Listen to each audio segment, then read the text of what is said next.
টানা কয়েকদিনের দফায় দফায় বৃষ্টি আর তার জেরে জলমগ্ন পটাশপুরের বিস্তীর্ণ এলাকা। পটাশপুর ১ নম্বর ব্লকের নইপুর, গোপালপুর, গোকুলপুর সহ বিভিন্ন এলাকা জলমগ্ন হয়ে পড়েছে। বহু বাড়ি ঘরের ক্ষতি হয়েছে, একাধিক রাস্তার উপর দিয়ে বইছে জল। জলের তলায় বিঘের পর বিঘে চাষের জমি, ফসলেরও ব্যাপক ক্ষতি হয়েছে।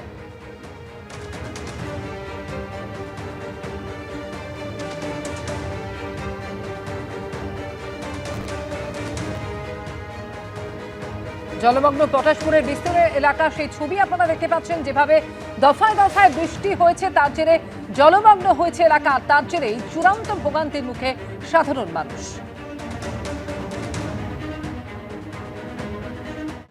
পশ্চিমবঙ্গে ফের তৃণমূল জিতলে কি করতেন? তৃণমূল ছাড়ার কারণ ব্যাখ্যা করলেন হুগলির সাংসদ রচনা বন্দ্যোপাধ্যায়। আর এই নিয়ে হুগলির সাংসদকে কটাক্ষ করেছেন কল্যাণ বন্দ্যোপাধ্যায়।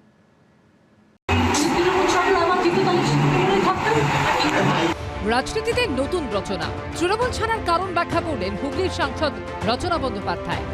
বিধানসভা ভোটে তৃণমূলের শোচনীয় পরাজয়ের পর শিবির বদল করেছেন তিনি, যোগ দিয়েছেন এনসিপিআইতে।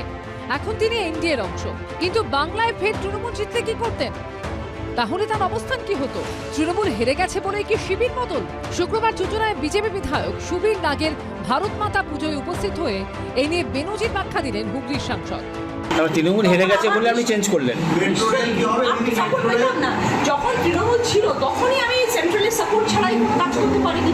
দিদিও বলেছেন যে সেন্ট্রাল না আসলে আমি টাকা দিতে পারবো না, আমাদের স্টেটের টাকা স্টেট থেকে আমি সাহায্য করতে পারছি না, তখনই দিদি বলেছেন। আমরা সাংসদ কোটা ছিল তো, সাংসদের কোটা কত করতে পারি?